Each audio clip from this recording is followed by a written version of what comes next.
E começamos a gravação. Muito bem, estamos gravando agora. Vamos lá agora para a nossa aula de hoje. O que a gente vai discutir no Encontro 8, meus caros? A gente vai discutir como aprofundar a documentação REST API. Vocês lembram na aula passada, nós discutimos a adoção do Swagger, usando o componente Swashbuckle lá dentro do Visual Studio, para a gente poder incorporar informações que viessem dos requisitos dentro da nossa API. Tudo bem, nós vimos como fazer isso. Mas vocês concordam que estava muito vago? Estava muito simples? Tinha pouca informação? Pois é. Hoje nós teremos que aumentar isso. Tá? Nós vamos aumentar isso. Então, como que a gente aprofunda mais a documentação de uma REST API utilizando Swagger e Swashbuckle? Tá? Na verdade, é muito simples, é muito fácil de fazer isso. Inclusive, nós iremos usar coisas que já estão disponíveis pelo próprio Swashbuckle na instalação dele. Tá? Vamos lá? E essa é uma aula praticamente prática. É uma revisão e uma melhoria daquilo que a gente fez na aula anterior. Tá? Então, nós simplesmente vamos pegar o que fizemos na aula anterior e vamos melhorá-lo para dar uma cara muito mais profissional, utilizando boas práticas para a nossa API, mesmo que seja uma API de teste. Ela serve de modelo para o futuro. Então vamos lá, ó. No nosso encontro anterior, nós introduzimos o conceito de documentação para a REST API, adicionando Swagger e Swashbuckle. Já falamos isso. Recurso que permite criar uma página de apresentação da API, vocês lembram? Uma página coloridinha lá, bonitinha, no melhor conceito de boas práticas. No entanto, as informações são muito superficiais. Lembra que eu falei que é muito pouca coisa? Não dá uma melhoria, não posso fazer algo que seja, por exemplo, mais útil em termos de informação para o meu usuário. É uma coisa muito básica. Isso para uso interno não tem problema nenhum. Mas para uso externo ou para hospedagem em um servidor de APIs, isso é altamente proibitivo. A gente não pode fazer isso de jeito nenhum. Tá? Muito bem. Então, o que a gente vai fazer? Nós iremos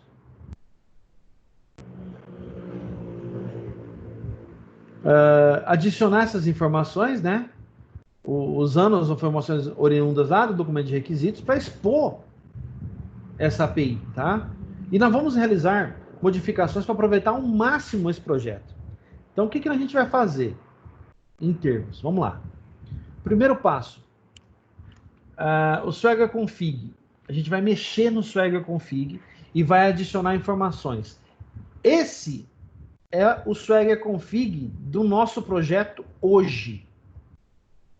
Como é que eu sei disso, professor? Olha só, eu vou abrir lá no Visual Studio e mostrar para vocês, ó. Este é o Swagger Config, esse é o Visual Studio, tá? É o Swagger Config da nossa aplicação. Repara, ó, igualzinho à imagem. Estou me referindo mais precisamente a esse método aqui, ó, ao método de registro, o método responsável por fazer a conexão disso aqui com o nosso documento XML, que é criado durante a compilação do projeto. Certo? Então, nossa missão hoje vai ser melhorar isso aqui. Tá? Eu queria saber por que esse pessoal saiu. O assunto não está interessante? Cuidado, hein? A prova é semana que vem. Então, a nossa missão vai ser melhorar isso aqui. Tá? Primeira parte. Então, vamos voltar lá e vamos dar uma olhada em como a gente pode melhorar isso aqui. Olha só. Então, o que eu tenho que fazer? Esse é o resultado daquela configuração lá do Swagger, tá? Ele não mostra praticamente nada. Ele não mostra título, ele não mostra nenhuma informação, nenhuma URL base, ele não mostra nada. Isso aqui é tipicamente algo voltado para testes. Como eu disse para vocês, para ser usado internamente, sem problema nenhum, mas para ser usado externo ou para ser hospedado em um servidor, De forma alguma, isso aqui é proibitivo, tá? Olha só, o mesmo modelo, eu só abri cliente aqui, ó. Dá uma olhada, ó. Obter todos os registros, obter registro primário. Tudo bem, já tem uma certa descrição, mas é muito pouco. Vocês não concordam? Olha só. Aqui eu abri o método get lá, ó, que pega todos os registros, né? Está mostrando isso aqui. Então, é isso aqui que precisa melhorar em muito. Senão a gente não vai conseguir fazer funcionar adequadamente. Nosso projeto não vai funcionar, tá? Nós precisamos melhorar isso. E como que eu faço? Olha lá, o resultado é simples e objetivo para testes, sem problema nenhum. Mas e se quiséssemos aumentar o volume de informação exibido? Se eu quisesse, por exemplo, buscar um requisito e botar detalhes da implementação, quais tabelas se envolvem, quais campos, para determinado método HTTP, eu busco em uma tabela X, mas para outro método, eu busco em outro banco de dados. E se eu quiser botar essas informações disponíveis? Como que eu faço isso? Primeiro, vamos mudar o código do método register, usando como a fonte de informação o próprio help que o Swagger nos traz. Então, a gente vai lá no Swagger, vai dar uma olhadinha. A gente vai mudar isso aqui. Olha só, o nosso é esse aqui, desse tamanhozinho. Olha como que a gente vai mudar ele aqui, ó. Dá uma olhada. Eu vou adicionar tudo isso a mais dentro do registro. Então, eu vou trocar lá a parte de configuração global do Swagger para adotar esses parâmetros. E, professor, esses parâmetros estão aonde? Vocês se lembram na aula anterior, quando eu mostrei para vocês na hora que a gente foi mexer na configuração do Swagger, que ele põe um monte de texto, logo quando ele é criado, dentro do arquivo Swagger config, em formato de comentário? Pois é de lá, meus caros, que sai isso aqui, ó. Todas essas informações. Então, é de lá que eu extraio tudo que eu preciso para mostrar na API e tornar ela muito mais completa. Só que isso é só uma parte da missão. Não é o todo, tá? Então, o que eu vou fazer? Agora, eu vou abrir o Visual Studio. Eu vou lá no Swagger Config. Eu vou compartilhar aqui com vocês, só um minutinho. Pronto. Eu vou no Swagger Config e eu vou trocar isso aqui que eu tenho e eu vou trocar por partes, tá? Para ir mostrando, eu vou comentando com vocês o que eu estou fazendo. Então, olha só. Primeiro, a versão da API. A versão da API está errada, não era isso que eu queria, né? Então, ó, em termos, ó, na primeira parte da configuração, daqui, essa linha vai virar mais um monte de linhas. Então, vamos lá, vamos por partes. Primeiro, quais são os esquemas que são aceitáveis para minha aplicação? HTTP e HTTPS. Então, não importa se ele está hospedado em um ou em outro, ele vai aceitar os dois, tá? Segundo, as configurações de versão de API. É tudo isso aqui, ó. Configurações de versão de API. Aqui, muito bem. Fiz uma pergunta, a pessoa respondeu 10 horas depois, tudo bem, deixa pra lá. Agora vai esperar. Olha só. Eu não tô mais só... Vamos voltar anterior aqui, vamos comparar, ó. Quer ver? Aqui, ó.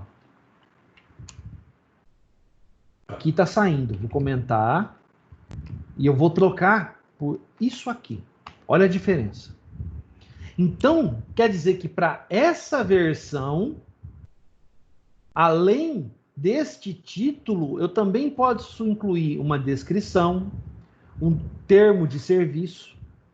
Eu posso adicionar também um contato, um e-mail de contato e uma URL para o meu usuário poder me contactar, se for o caso, tá? Eu posso adicionar um termo, eu coloquei aqui o termo de serviço, mas eu posso adicionar uma licença. Então, eu posso adicionar informações que dizem respeito à licença da minha API no funcionamento. Então, olha só, eu troquei uma linha por um monte de linhas, tá? Mas eu complementei muito mais a minha API. Só aqui já vai dar uma apresentação completamente diferente. Além disso, o que eu vou colocar? Eu vou colocar uma instrução que permite que o Swagger seja exibido de uma forma mais amigável, mais bonita, mais elegante. Então ele muda um pouco a definição de imagem para tornar ele mais bonito, entendeu? Mais vistoso, vamos dizer assim. Outra coisa que eu vou adicionar também é uma configuração que resolve conflitos dentro de ação. Aqui ele vai dar um errinho e eu vou fazer o Visual Studio resolver esse erro. Ele está dizendo que está faltando alguma DLL, algum pacote, alguma coisa a mais, porque essa definição de first não existe para esse cara. Isso aqui é uma expressão de pesquisa, lembram? Quando a gente fez lá em PO1, a gente fez, a gente falava dos bancos de dados fake, que era para alimentar a aplicação. Então, quando a gente usava uma expressão parecida com essa. Essa aqui pega a primeira descrição dentro de uma coleção de APIs, ou dentro de um objeto, uma coleção, né, no caso aqui, de descrições da própria API. Muito bem, está faltando alguma coisa aqui. O que eu vou fazer? Eu vou dar Ctrl ponto, ele está sugerindo duas modificações, né? Ou eu faço uma ou faço outra. Vou fazer essa, ó. Resolvido o problema. Ele adicionou esta linha aqui. Muito bem. Vamos em frente, ó. Próximo passo. Eu vou adicionar uma identificação de chave para minha API. Uma identificação de chave para minha API. Eu chamo de API Key e eu falo API Key para acessar a API de forma segura. Qual o nome dela? API-Key. E aonde ela fica armazenada? No header da aplicação. Então, a partir desse momento, se eu criar um token de autenticação para minha API, imediatamente armazená-lo no header da aplicação, na resposta, lá naquele método da controller, quando dá a resposta, se eu adicionar o token, imediatamente a API começa a informar para quem está consumindo que o token está no cabeçalho do HTTP. Professor, para que serve isso? Para acessar a API sem usar nome de usuário e senha. Ah, então quer dizer que isso aqui está ligado à segurança, por causa desse carinha aqui, ó, do HTTPS. Ah, entendi. Então quer dizer que também dá para mexer com segurança aqui também. Sim. E acabou. Eu só preciso configurar isso nessa parte aqui para habilitar o Swagger. Agora, eu vou mexer, a gente não tinha feito isso antes, vamos fazer agora, tá? Eu vou mexer na configuração da interface do Swagger. Então, a primeira coisa que eu vou mudar na interface do Swagger eu vou adicionar um título para a API. Na hora que o Swagger aparecer, vai aparecer Bullish API Services 2020 Swagger UI. Ah, então esse é o título do nosso documento, ó. Olha lá. Outra coisa, eu vou adicionar um comando que permite que as ações, né, sejam expandidas. Então, ele não vai vir mais por controllers fechadinhos, você tem que clicar na controller para ver as tarefas. Não, ele vai trazer elas expandidas para você, para que você já possa observar quais são as tarefas disponíveis, os métodos disponíveis para cada recurso. Outra coisa que nós iremos adicionar também é habilitar um seletor que permita que a API possa fazer descobertas de URL por dentro da própria API. Ah, para que serve isso aqui, professor? Isso aqui serve para quando você vai hospedar a sua API em um servidor de APIs. Então, o que esse servidor de APIs vai fazer? Ele vai pegar o arquivo resultante desse cara aqui e vai jogar num catálogo. E a partir daquele catálogo, ele grava quais são as URLs disponíveis para esta API. Este método aqui expõe as URLs de cada recurso para que seja hospedado em um catálogo de APIs. Então quer dizer então que isso aqui, quando eu jogo lá para o servidor de APIs, então, ele permite que a minha API possa trabalhar internamente, eu ter acesso a todos os recursos dela, desde que você tenha isso aqui configurado, ó. Isso aqui tem a ver com segurança. Então, isso aqui está relacionado com isso aqui, ó. Pode existir um sem o outro? Esse pode existir sem esse. Agora, se você remover esse aqui, o Enable Discovery aqui vai dar pau quando for rodar. Porque ele vai exigir que você coloque isso aqui. Isso aqui, por enquanto, torna o token opcional. A partir do momento que você remove e você deixa essa linha aqui, o token passa a ser obrigatório. E aí você está enrolado. Se você não fez isso na hora, você vai ter que fazer depois, ou então você vai ter que colocar isso aqui. Entenderam? Vamos em frente. Muito bem. E qual seria o resultado disso, dessa modificação? Vamos dar uma olhada, ver se eu não errei nada. Vou dar um F6 aqui. Build Started. Aqui, ó. Sucesso. Ele rodou. Muito bem. Agora eu vou pegar e vou tirar o compartilhamento aqui. Vou rodar para mostrar para vocês como funciona isso no Internet Explorer. Como é que ele vai ficar? E aí eu vou mostrar para vocês depois a apresentação. Só um minutinho.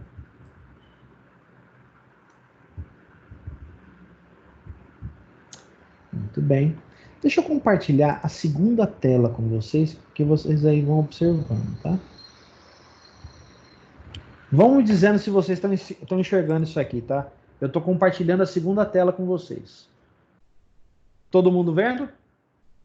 Tá dando tela de erro aí? Quem não estiver vendo, por favor, me fale, tá? Estou compartilhando um segundo monitor com vocês. Então, olha lá, tá dando erro aqui, né? Esperado. Eu não apontei para o Swagger ainda. Eu venho aqui e coloco, ó, Swagger. Ah, olha só a diferença do que tava para o que tá. Olha lá, ó, vou voltar aqui atrás, ó. Dá uma olhada aqui. Ó, tava assim, lembra? Ó, tava desse jeito. Agora está assim. Olha a diferença. Ó, a API aberta. Nós temos criado por contato responsável. Aqui a gente teria que mudar. Deveria ter colocado o nome da pessoa. Vamos colocar um nome aqui, né? Para a gente saber. Então, parei a API. Vou voltar aqui para o Visual Studio. Se alguém não estiver enxergando, por favor, me fale. Vou colocar aqui, ó. Aqui, ó. Professor Luiz Augusto. Tem. Vou botar para rodar de novo. Olha lá.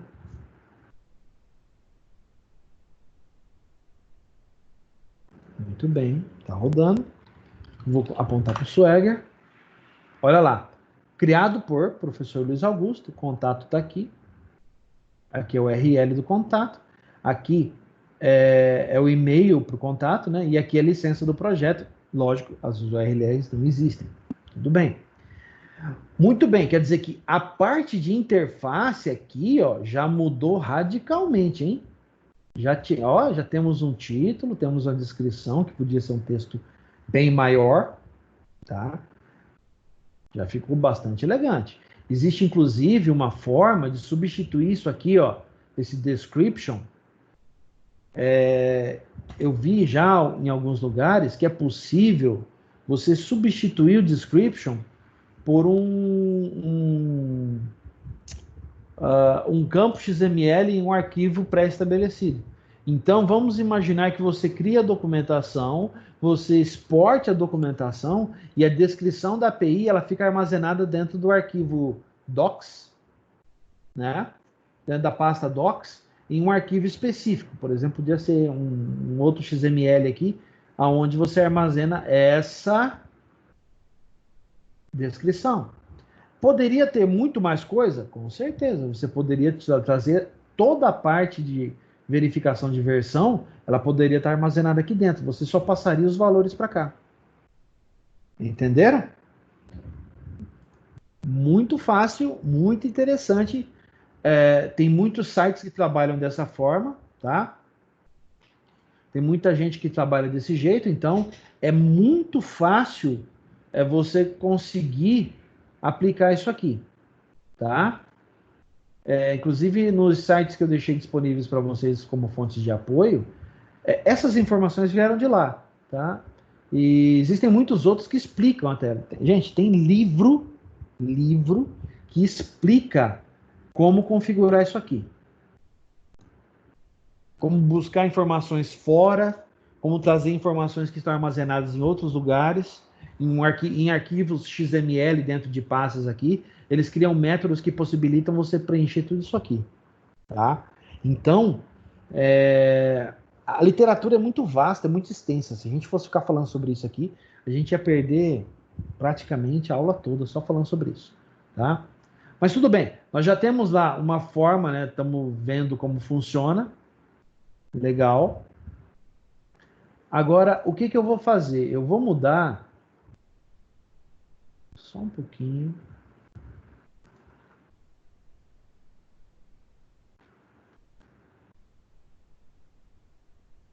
Vamos lá? Eu vou mudar aqui para a nossa apresentação. Então, vamos lá.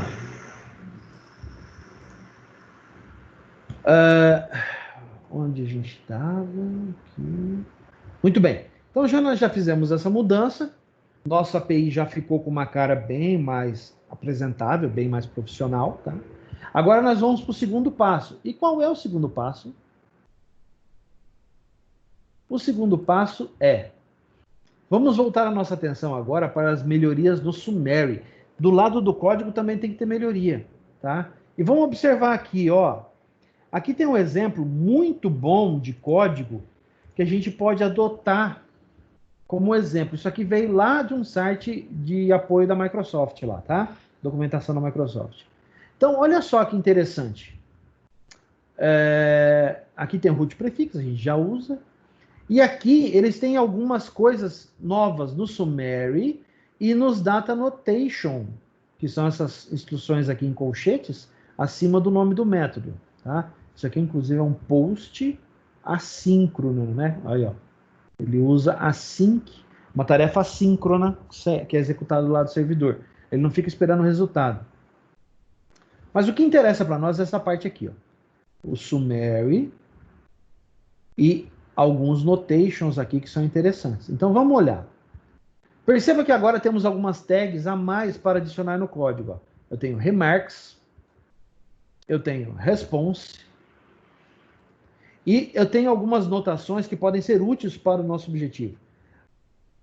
Gente, isso aqui, ó, eu até coloquei um aviso aqui. Isso aqui é extremamente perigoso, tá?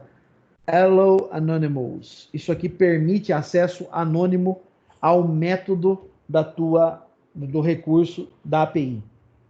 Tem que tomar um cuidado gigante, porque a partir do momento que você permite acesso anônimo, ele ignora token e a parte de segurança. Qualquer um pode acessar.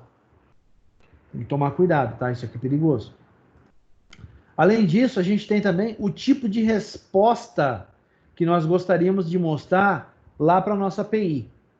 Lá no Swagger, como que isso pode aparecer lá de uma forma legal. Então, vamos aplicar essas modificações aqui no Visual Studio, tá? Ó. Inclusive, ele manda a gente fazer isso. Então, vamos lá. Primeiro, eu vou abrir aqui o Visual Studio. Eu vou escolher uma delas, pode ser... Qual que está aparecendo primeiro lá? Cliente, né?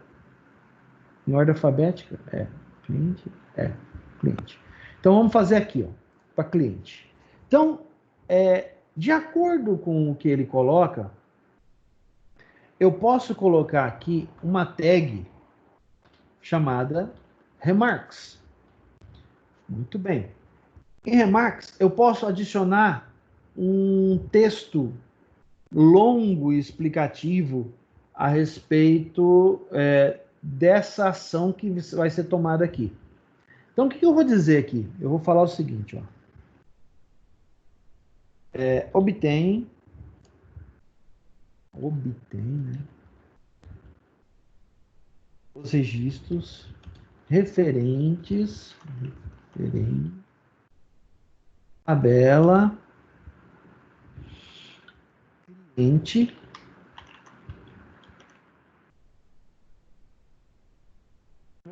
dados,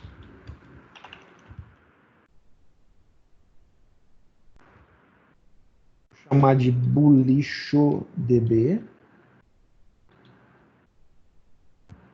similar ao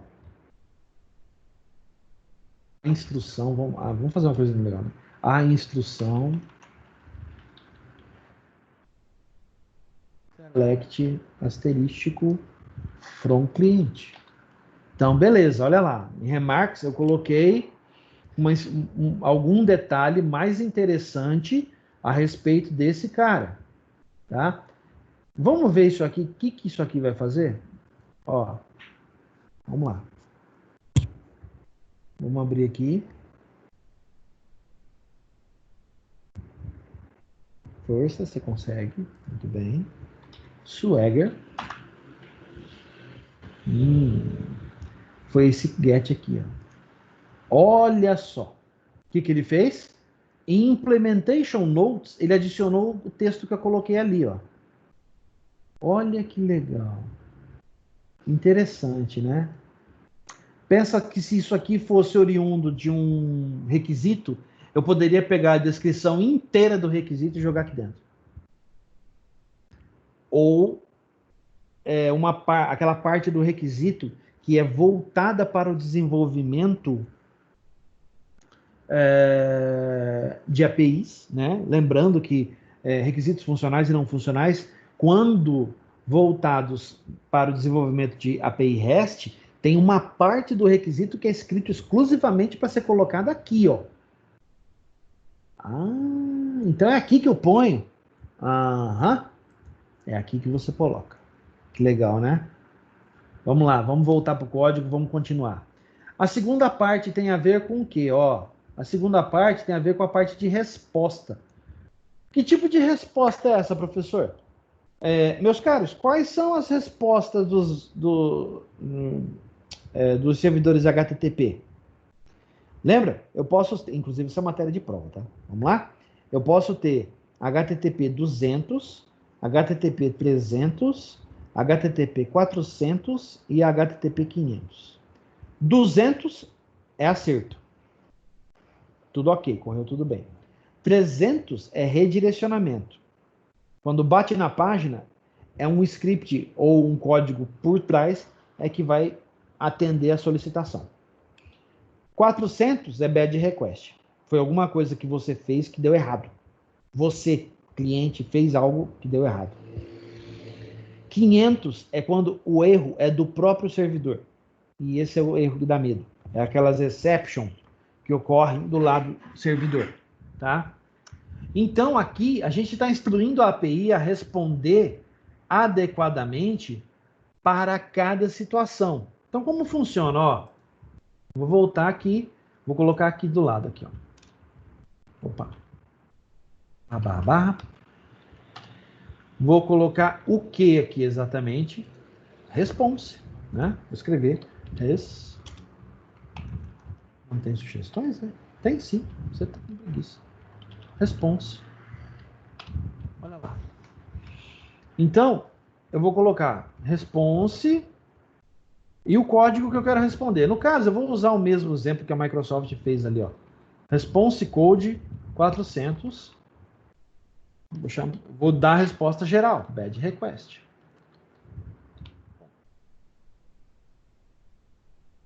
Response code 500.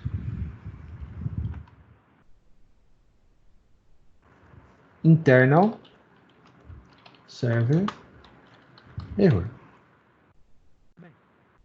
Agora, Vamos ver como é que isso aqui, só essa modificação, ela fica lá no servidor. Vamos dar uma olhada? Como que ela vai aparecer lá no Swagger?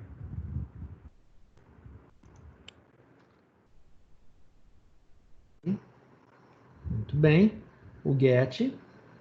Olha só. Agora nós temos, ó, implementation notes, que é a descrição, né, dos requisitos, a gente já falou sobre isso.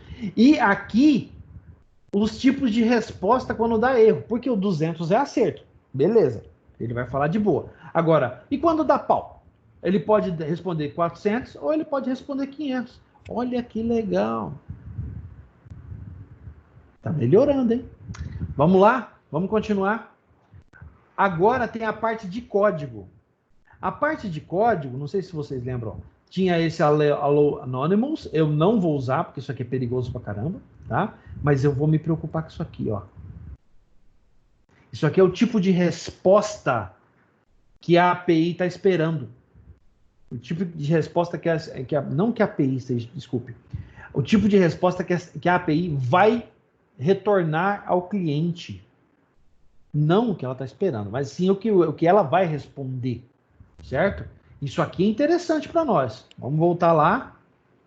Vamos colocar isso no código. Ó. Aqui. E ele faz parte do aqui do meu, como é que fala? Dos meus data annotation aqui do método.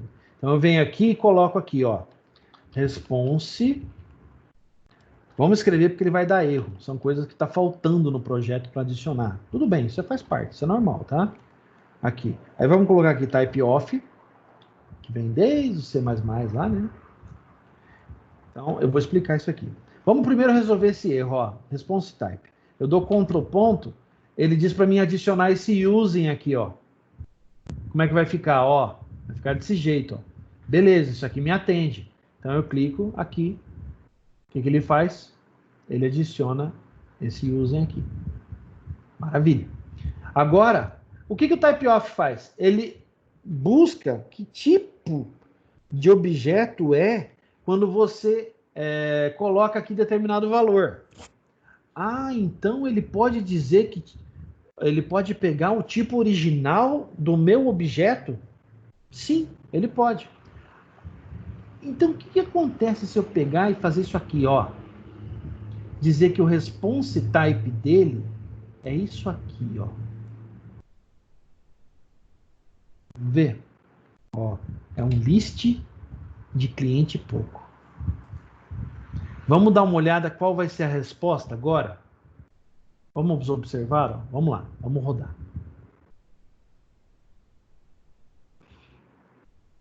Então, muito bem, ó. Cliquei aqui, Swagger. Beleza. Vamos dar uma olhada aqui no get. Muito bem. Até agora, nada diferente. Se eu der um tryout, o que ele traz para mim? Legal, ó. Ele trouxe isso aqui. Muito bem. Uhum.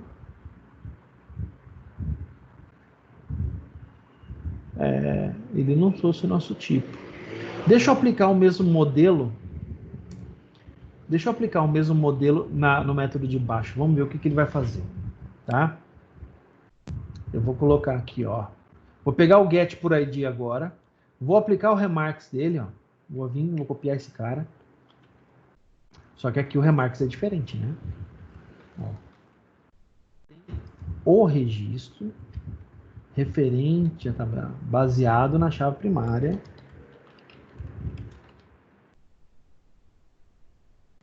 Era errado. Aqui, ó. No cliente.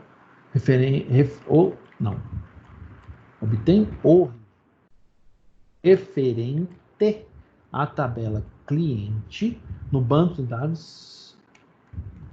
Aí eu coloco, ó, baseado na chave primária, vírgula. Ah, tá muito grande. Posso dar um enter? Pode. Similar à instrução select asterisco from cliente. Aí eu coloco, ó, where SQL, gente. ID igual a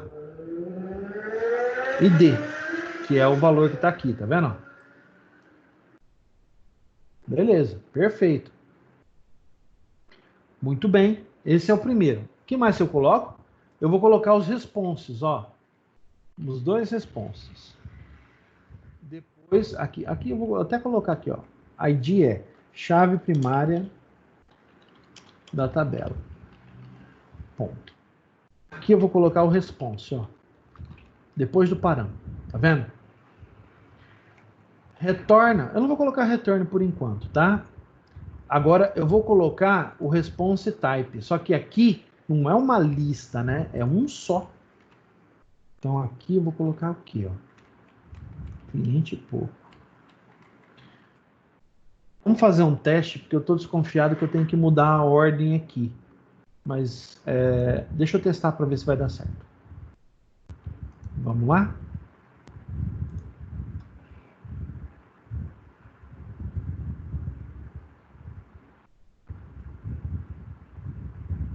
Beleza. Swagger. Eu vou pegar esse cara aqui. Aqui eu acho que eu vou ter que mudar a ordem lá. A Implementation Note veio certinho, mas não veio para nós. Deixa eu ver. Layout. Não, ele exige aqui. Ó, a chave primária da tabela, tá vendo? As coisas estão começando a funcionar direito. Vou colocar um aqui. Beleza. Muito bem. Deixa eu mudar a ordem que aparece os Data Annotation. Isso é importante, tá? Porque a ordem do Data Annotation é que dita quem deve aparecer primeiro, quem deve aparecer depois, tá? Então vamos lá. De acordo com a Microsoft, a ordem é a seguinte. Primeiro, desses nossos aqui vem a rota. Depois, vem o tipo de resposta. Tem o tipo de verbo. Vamos fazer a mesma coisa aqui em cima, tá vendo? Tá meio bagunçado aqui, a gente tem que ajustar. Então, vamos ajustar isso aqui. Joga esse cara aqui. Isso, aí tá certo. Agora tá. Deixa eu ver. De acordo com a Microsoft, é isso aí. Muito bem. Beleza. Vamos rodar de novo e vamos ver se essa alteração recomendada dá certo. Vamos ver?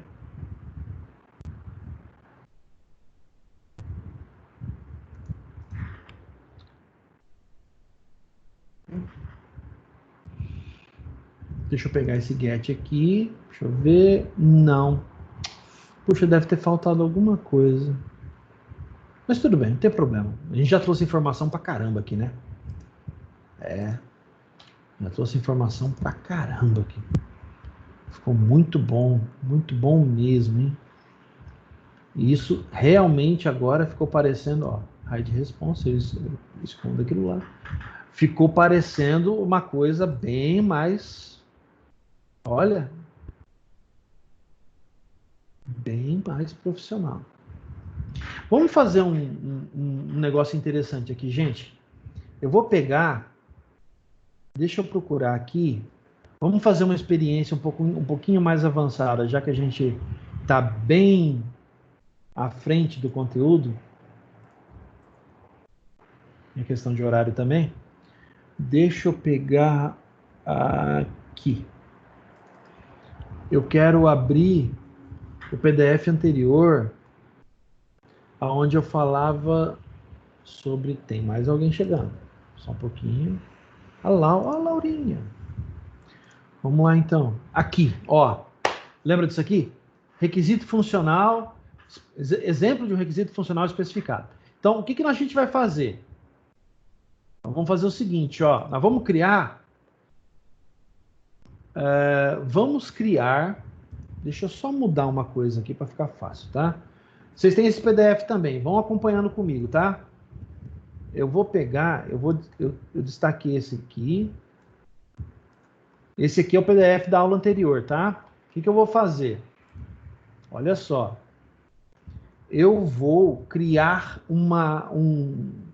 lá dentro da nossa API, eu vou criar uma controller para cobrança, tá? Vou seguir esse requisito aqui. Vamos dar uma olhada, ó. Eu vou seguir esse requisito ao pé da letra. Tá todo mundo vendo? Quem tiver o PDF aí, por favor, acompanha, tá? Eu vou criar uma controller agora e atender essa especificação aqui, tá? Essa especificação, nesse padrão. Então, vamos lá. Vamos criar, então, aqui, uma nova controller. Eu vou fechar as outras, tá? Ó, eu vou fechar as outras. Ela não vai retornar informação, mas ela vai servir para a gente ver como funciona na prática a utilização de um requisito. Lembrando, esse requisito ele não foi escrito especificamente para ser usado com REST API. A gente vai adaptar, tá? A gente vai adaptar isso aqui, beleza? Tá. Deixa eu só procurar aqui uma coisa. Da onde eu tirei você? Deixa quieto. Vamos lá. Botão direito, add controller. Vou adicionar uma nova controller para atender o requisito da cobrança. Então, vamos lá. Então, eu vou adicionar. Vai ser cobrança. Tá? Cobrança controller. Cobranca, né? Vamos lá. Ele está adicionando um API vazio, muito bem. Então, já vamos colocar o summary aqui. E aqui, deixa eu só confirmar. O que a gente usou ali? Recurso cliente que representa a tabela cliente em banco de dados. Aqui, nesse caso, vai ser recurso cobrança. E expõe as ações níveis para um módulo de cobrança. Estou seguindo o que está escrito lá, hein? Estou levando ao pé da letra. Beleza. Vamos lá. Primeiro método vai ser o emitir carta de cobrança, né? Então, observa só. Emitir carta de cobrança. Aqui, ó. Diz o nome dele, ó. Emitir carta de cobrança para clientes inadimplentes conforme critério pré-estabelecido. O método é muito grande. Então, o nome, é óbvio que eu não vou colocar um nome desse. Mas vamos lá. Public HTTP response message. Vou tirar o mouse aí, tá atrapalhando? Response message. Vou chamar de emitir. Ó, carta. Eu estou no módulo de cobrança, emitir carta é redundante. Então, emitir carta. Muito bem. Vamos dizer que o primeiro notation que eu vou dizer aqui é que tipo de método ele é. Como ele vai receber parâmetros, vamos imaginar aqui que seja carta de cobrança int ID do cliente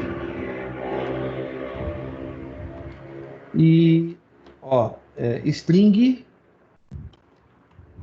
data envio. Olha só, beleza. Ótimo. Muito bem. Então nós temos dois parâmetros. Esse método, ele pode ser um get? Pode. Porque simplesmente eu estou passando dois parâmetros e eu quero uma resposta de JSON, não um texto. Pode ser um get. Não tem problema nenhum. Muito bem. Ele pode ser um get. O que mais diz lá dentro do texto, o que a gente pode usar desde já? A rota, eu posso estabelecer a rota para ele, né? Então eu venho aqui e coloco uma rota, coloco aqui route. Nessa rota, o que eu vou colocar aqui? Get, né? Get, barra, aí eu tenho que especificar esses dois aqui dentro. Como é que eu faço? Eu coloco assim, ó. É igual a gente trabalha com console e writeline, lembra? Que eu escrevo a string e coloco entre chaves um número, né, que é o índice do objeto que eu quero que saia o valor ali dentro. Aqui é igualzinho, tá? O que eu faço? Eu faço isso aqui, ó. Coloco isso aqui, coloco ID cliente. O nome tem que ser igual, senão não funciona, que é do tipo int, tá? Barra, direto, ó, data envio. Por quê? Data envio é do tipo string. Então, o que eu venho? Eu só venho e coloco isso aqui, ó. Data envio, ó. Só isso aqui. Eu não preciso vir aqui e colocar isso aqui, ó. Isso aqui é desnecessário. Você não precisa colocar. Porque ele já considera que tudo que vem aqui é string, exceto esse cara. Quando vem em formato diferente, você coloca diferente. Se eu tivesse deixado, alguém podia até dizer, mas eu não poderia usar data aqui, professor? Poderia. Eu poderia colocar date time. E aqui dentro, ó, escrever. Date. Poderia. Ele aceita. Tá? Mas como não é o caso, porque o nosso formato de data vai vir no formato string mesmo, tá? Depois eu explico isso para vocês no futuro, mas quem trabalha com JavaScript e jQuery ou Angular, React, Vue e JS, sabe do que eu estou falando. A data, ela nunca vem no formato que você espera. Ela é enviada para você no formato que o JavaScript acha que tem que mandar para você. Não, então não dá certo. Não dá certo. Qual o melhor meio? Transformar em string, você mandar o formato que você quer. Aí dá certo. Eu faço isso muito nas APIs que eu trabalho, tá? Muito mesmo. E dá certo, tá? Dá certo. Beleza, já vou colocar summary aqui para ele começar a evitar alguns problemas, tá? Aqui eu vou colocar o summary. Eu vou pegar da onde? Eu vou pegar aqui, ó. Summary eu vou tirar daqui, ó. O summary é essa parte. Emitir carta de cobrança para clientes inadimplentes conforme criado bem estabelecido. Então vamos lá. Emitir carta de cobrança para clientes inadimplentes, vírgula, conforme critérios estabelecidos. Muito bem. Aí, o que mais eu posso colocar já de cara? Eu posso colocar de cara, depois do param, eu posso colocar o remarks. E aqui, poxa, professor, o que seria o remarks nesse caso? Meu caro, o remarks seria tudo isso aqui. Como eu acho demais, eu vou colocar só esse primeiro parágrafo aqui, tá? Mas o remarks você poderia colocar tudo, se você quiser, tá? Eu vou colocar só o primeiro parágrafo para servir de exemplo para nós. Então vamos lá, ó. Ah, e eu posso colocar aqui, ó, meu amigo, você pode colocar enter aqui, ó, escrever aqui no meio quando você quiser.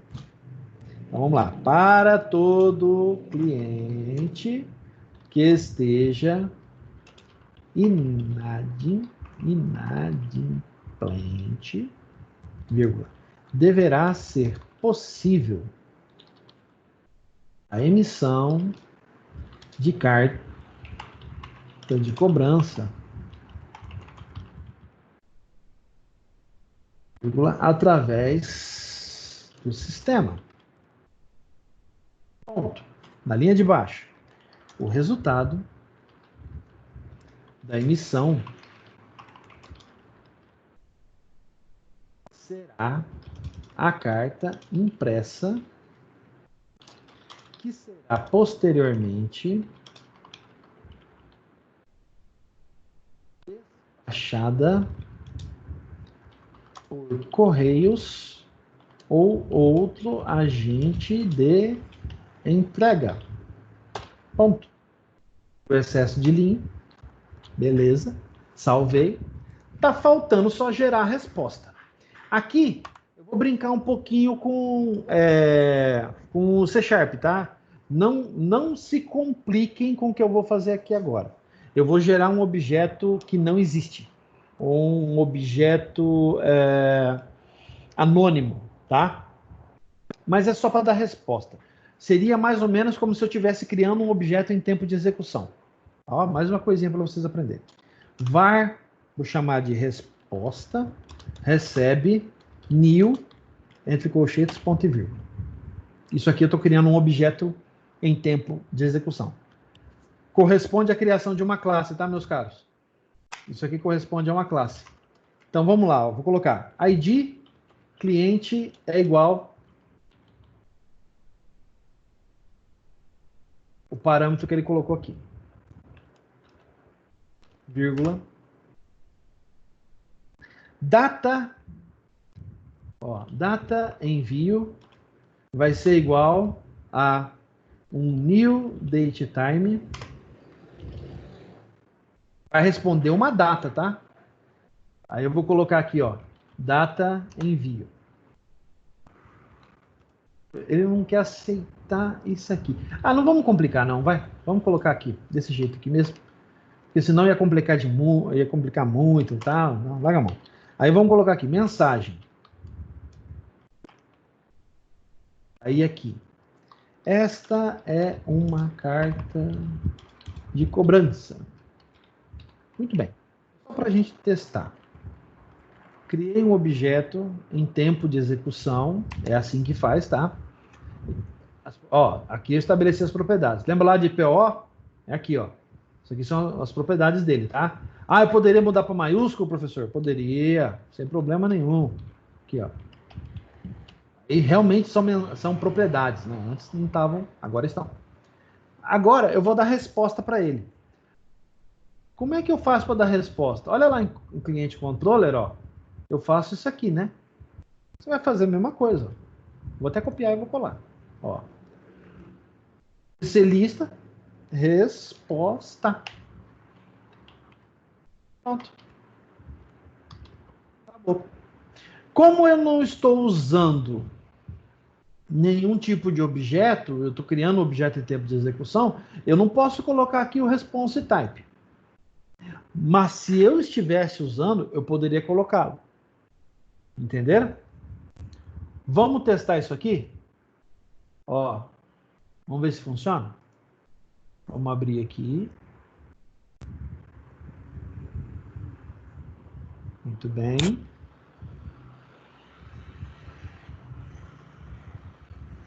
Vamos vir aqui para o Swagger. Olha lá. Cobrança. Aqui, ó. Cobrança. Get. Olha lá, ó. Para todo cliente. Ó, emitir carta de cobrança para cliente inadimplente conforme que tiver estabelecido. Legal. Aqui tá os parâmetros. Legal. E aqui ele já deixa, ó, ID cliente, ó, inteiro. Data envio, string. Legal. Muito bem. O tipo de resposta normal é o OK, é o status 200. Aqui tem um modo, se eu quisesse, por exemplo, colocar aqui o que eu vou colocar. Mas no nosso caso não está dando muito certo. Eu vou ver isso aqui depois, como que resolve esse problema. E deve estar faltando alguma classe, alguma coisinha. Vamos vir aqui. Vamos colocar, sei lá, 2020. E a data, vamos colocar aqui. Pode ser. A data de hoje é ao contrário. Vamos lá? Que é o padrão que geralmente a gente manda, tá? A gente manda a data assim, ó. Geralmente desse jeito. Por quê? Esse é o padrão do SQL Server. Quer dizer que bate lá, você já converte no padrão do SQL Server, já deixa no jeito para passar para ele para fazer pesquisa. Entenderam? É assim que funciona. Manhas de programador, meus caras. Vamos lá? Vamos rodar isso aqui e ver o que ele responde, ó. Tryout. Olha lá, ó. Ele respondeu um objeto, ID cliente 2020, data de envio e esta é uma mensagem, é uma carta de cobrança. Perfeito, ó. Perfeito, perfeito, perfeito. Legal. Agora a pergunta. Vamos abrir dúvidas. As dúvidas de vocês, por favor.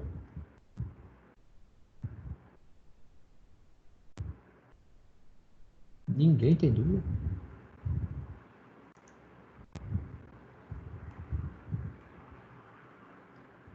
Ah, que legal.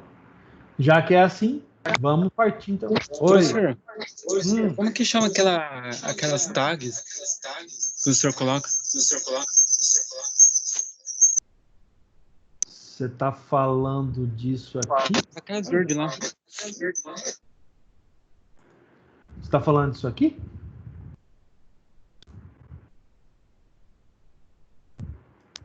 Isso. Tem um nome específico? Summary.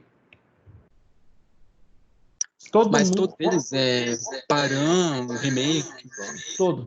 Você, na literatura da Microsoft, todo lugar que você procurar isso aqui, ó, você vai achar dentro de Summary, falando de Summary. Então, você pode se referir sempre da mesma forma, utilizando esse conceito aqui, tá? Não tem problema. Ah, no Summary, o que eu ponho? Ah, no Summary você põe tal coisa, no Param você põe tal coisa, não, entendeu? Você nunca vai achar algo diferente disso. Difícil. Entendi, só para referência. Exatamente. A Microsoft não se preocupou em dar nome para isso não, tá? Muito bem. Vamos em frente. Alguém tem mais alguma dúvida? Não? Então vamos voltar lá para o...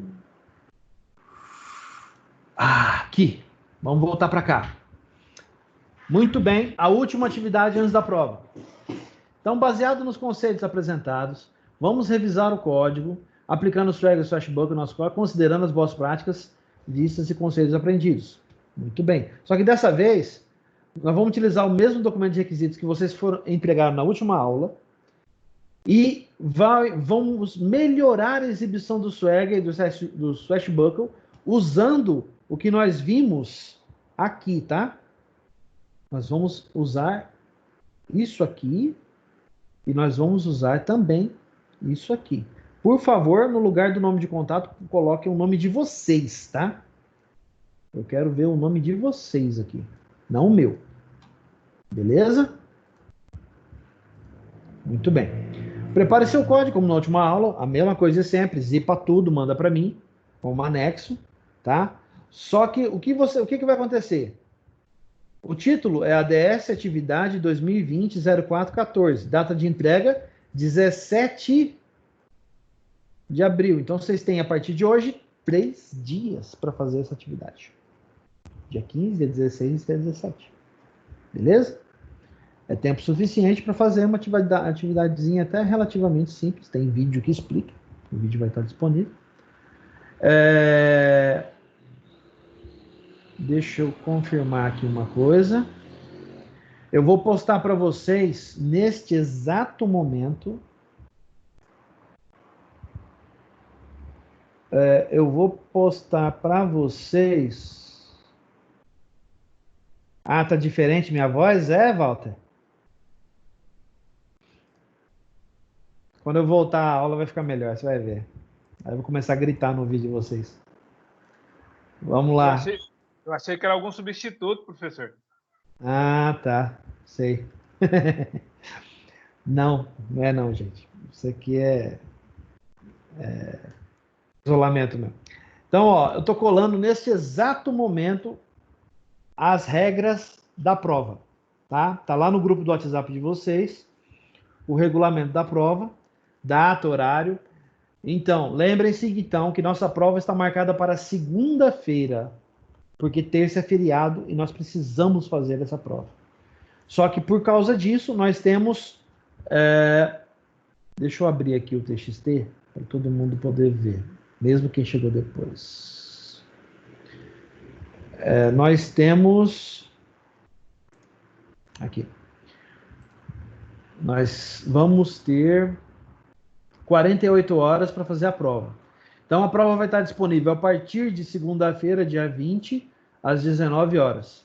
Aonde? No AVA e no Google Drive. O meu atendimento vai ser na data da prova, na segunda-feira, das 19 às 21h30. Quem não estiver fazendo prova, quem não tiver atividade na segunda-feira e desejar fazer essa prova, eu vou estar até às 21h30 tirando dúvida. Na terça-feira, não. E na quarta-feira também não. Beleza? Data da entrega da prova, dia 22, 48 horas depois, tá? até as 19 horas. Então, vocês têm até as 19 horas de quarta-feira para entregar a prova. Professor, se eu não conseguir entregar a prova até as 19 horas, beleza, 0. Professor, eu tenho que seguir esse padrão aqui? Sim. O assunto do e-mail, ADS prova N1. Se tiver fora do padrão, não aceito. Tem que estar no padrão. No corpo do e-mail, o nome do aluno, o documento, CPF e RA, e esse modelo aqui de resposta. Você vai ler a questão, vai vir aqui e vai dizer, questão 1, verdadeiro, eu concordo com o que você está falando. Ou é falso, verdadeiro, falso. Só vê o F aqui, tá? Aí, até a 20. Qualquer coisa fora desse padrão aqui, cada questão que estiver fora do padrão, vou considerar a questão nula. Então, aquela questão é 0. Beleza? Se vier toda fora do padrão, a prova você tirou 0. Muito bem. Mais uma vez, eu abro para vocês. Alguma dúvida? Alguém tem alguma coisa a esclarecer? Não? Beleza, então. Meus caros, estamos encerrando então essa aula. Eu agradeço a participação de vocês. Quem tiver alguma dúvida pode me questionar até o período da prova. Fala, Igor. PDF, o código vai estar no Drive? Sim, como sempre, o código da aula vai estar no Google Drive junto com o PDF da aula e daqui a alguns minutos com esse vídeo dessa aula. Beleza? Mais alguma dúvida, gente? Não? Beleza, então. Agradeço a presença de vocês e peço, pelo amor de Deus, fiquem em casa. Cuidem-se. Tomem as medicações, tomem as prevenções. Hoje mesmo estou comprando uma caixa de máscara artesanal, porque as minhas acabaram. E eu preciso, porque de vez em quando eu tenho que sair de casa. Acho que é por isso que você tá comentando que eu tô com a voz diferente, que eu tô meio gripado. Tá? Então eu não posso ficar zanzando por aí, eu faço parte do grupo de risco. Então não posso. Tá? Mas me coloco à disposição de vocês. Qualquer dúvida, me chamem. E até segunda-feira, o dia da prova. Gente, um grande abraço, tudo de bom e tchau. Até.